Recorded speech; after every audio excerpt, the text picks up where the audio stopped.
किए बुझिबो चाषींको दुख काहिंकी चुप स्थानीय विधायक काहिंकी शुणुनाहांती उपरिस्थ अधिकारी माळमाळ योजना परे भी काहिंकी धारणारे चाषी बालेश्वर जिला खैरा ब्लॉक रटिना पंचायत महिला एसएचजी ग्रुप को द्वारा चाषींको ठारू धान किनिबाकू धार्य करा जायथिबा बेले अंचलर चाषी मानंकू धान बिक्री पई जनवरी 19 तारिख रु फेब्रुआरी 21 तारिख भितरे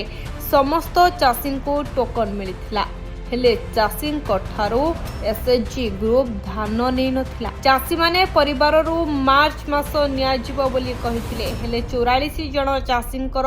1100 क्विंटाल ऊर्ध्व धान टोकन ठीक समय धान दे नथिबा कारणरू बातिल होइथिबा चाषी मानंकू एसएचजी ग्रुप तरफ सूचना दिया जायथिला। फଳରେ चाषी माने आज एसएचजी ग्रुप गोदाम गृह सम्मुख रे पुनर्बार टोकन देबा दाबी रे धारणा देथिले। आगामी दिन रे सरकार एथि प्रति दृष्टि न देले चाषी माने आत्माहुति देबाकू चेतावनी दैछंती। अन्यपटे धान किनिबा पई ओडा तिरुपति तिरुमल्ला राइस मिल को मंजूरी मिलिथिबा बेले से ठीक समय धान किनि नथिले फଳରେ चाषींको टोकन कटिछि बोली एसएचजी ग्रुप सेक्रेटरी छबिलता महापात्र कहिछंती। एनै उपरिस्थ अधिकारी को लिखित अभियोग मध्य करा जायछि। बालेश्वर खैरारू धनंजय पंडांक रिपोर्ट। मो जने साधारण चाषी आम रटिना पंचायत रो ना को विद्याधर सतपति कोन हेछि आज कोन पई आपणर आमर धान रो टोकन आसीथिला जनवरी 19 रु फेब्रुआरी 21 बहु समय अतिक्रांत हो आज मार्च 26 तारिख हो अद्यावधि धान उठी पार ना आम पचारा पर भी से कहले 15 दिन एक्सटेंशन हो गोटे मास पर कहले 15 दिन एक्सटेंशन होपर कहले पूरा मार्च 31 जाए उठिबो किंतु आमे तो जानिया पाइलु जे 21 तारिख रे थिबा 74 जन चाषी भितर 30 जन चाषी धान उठी 44 जन चाषी धान उठी ना आउ से उठी पारिबो नाही तांकर कोनोसी यांत्रिक त्रुटि कारण हो कि स्कान कौन है माने नेट रो स्लो पाई आखि स्कान हो पार नथिबा जुगु जहाँ से आमको कहती आमर उठी पारिबो नाही एवं ता परवर्ती डेट मानकर जो चाषी मानकर अच्छी से आखि स्कान करा जाउची एवं आज भी ता परवर्ती डेट मानकर थिबा चाषी मानकर धान उठुची तेणु आमर नेबे नाही बोली मना करछन आमर टुकुन लाप्स करिगला 44 जन चाषी धान लाप्स जार भैल्यू हूँ 1166 क्विंटाल पर मो पाखापाखि 4.5 एकर 5 एकर जमी चाष करी धान नले आम आत्माहुति देवु कारण आमर गोटे ही जिनस माने रोजगारक्षम जिनस हूँ केवल हूँ जो चाषरू चाष वर्ष सारा चाष कर सारापर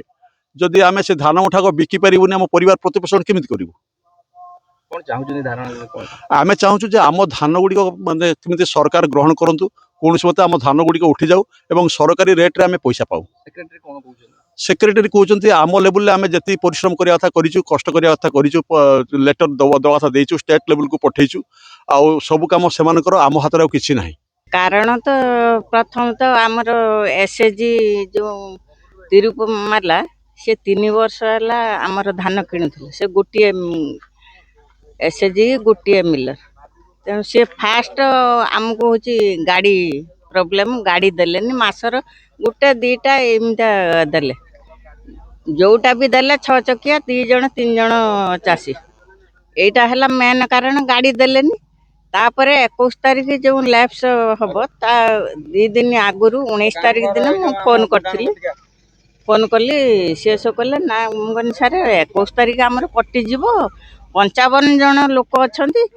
आम सारे कौन करूँ ना 21 तारिख कटिनी आमर हूँ 30 तारिख मार्च 30 पर्यंत अच्छी तापर मुझे सार कहनी मुझे सारे टार्गेट दिंतु टार्गेट देने ये ना तुम 600 अच्छी टार्गेट हूँ 600 कटिले कटियार कारण कौन माने ठीक निर्धारित समय नहीं पालानी मिल धान नेलानी तापर हूँ 21 तारिख सारे कले 21 तारिख राति सुधा तुम एक्सटेंशन हो तुम राति की देख आम राति की देखिलु जो पचारि डीओ को कहले ना आमर किसी शो करूनी एक्सटेंशन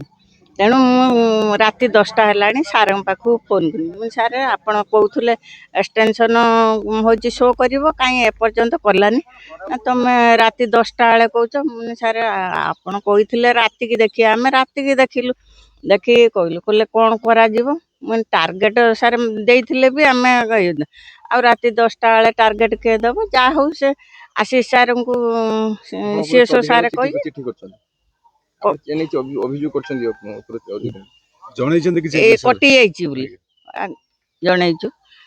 डीआरसीएस मैडम को कटिगला पर डीआरसीएस मैडम को फोन कलु से कहले तुम कटिगला आगुरी जनइलनि आम सार को कहीचु आमको दियो टार्गेट दियो आम आखि स्कान कर दे था मोटामोटी कहया गले मिलर अवहेला जुगु आज चासी मानक लाभ आज्ञा आम स्ट्रोक आगे धारणा देवार कारण हूँ आम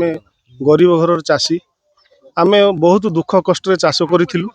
एवं आम पंजीकरण करूँ सोसाइटी माध्यम धान बिक्री करने पंजीकरण करूँ एवं पंजीकरण आमर मेसेज आसीला ये हूँ जनवरी 21 रु फेब्रुआरी 19 आम मंडी धान देवाई आम योग्य किंतु तापर सरकार अव्यवस्था एवं मंडी जो मिलर मंडी नहीं एग्रीमेंट करी धान किणवाई मिलर गाड़ी देला नहीं बहुत समस्या कला परे जिते टोकन अवधि मासे हो गला आम जिते मंडी की आसिकी मंडी जो एजेंट नहीं से एजेंट माध्यम बुझिलु से एजेंट कहले तुम टोकन आ 15 दिन एक्सटेंशन सरकार करछंती आपण व्यस्त होंतुनी धान सबू जीव एवं आम सरकारी ऑफिसर माध्यम जोगाजोग कला भी सरकारी ऑफिसर माने आमको भी से गोटे प्रतिश्रुति देले जे समस्त धान उठिबो काहारी टोकन लैप्स करिवो नाही किंतु सरकार कहले आम 2 मास बढ़े दीचु ठीक मार्च 21 है जिते से टोकन लैप्स करिया कथा जिते आसीगला मेसेज आम पाखक आम आसिक मंडी रे पहुँचलु एवं आम टोकन आम केमिति कौन करा जाय परियो सी से मंडी जो एजेंट मंडी नहीं थिले से एजेंट कहले जे टोकन तुम आज लैप्स करियो आमे कौन करिमु सरकार गाड़ी देलानी टार्गेट देला नहीं धान उठी पारिला नहीं आपण केते चाष करथिले मु 6 एकर जमी चाष करथिले निज जमी ओइथि मु भाग चाष किछि मु चाहूची आमर जो टोकन लैप्स शब्दटा सरकार को मीडिया भाई बंधु मान माध्यम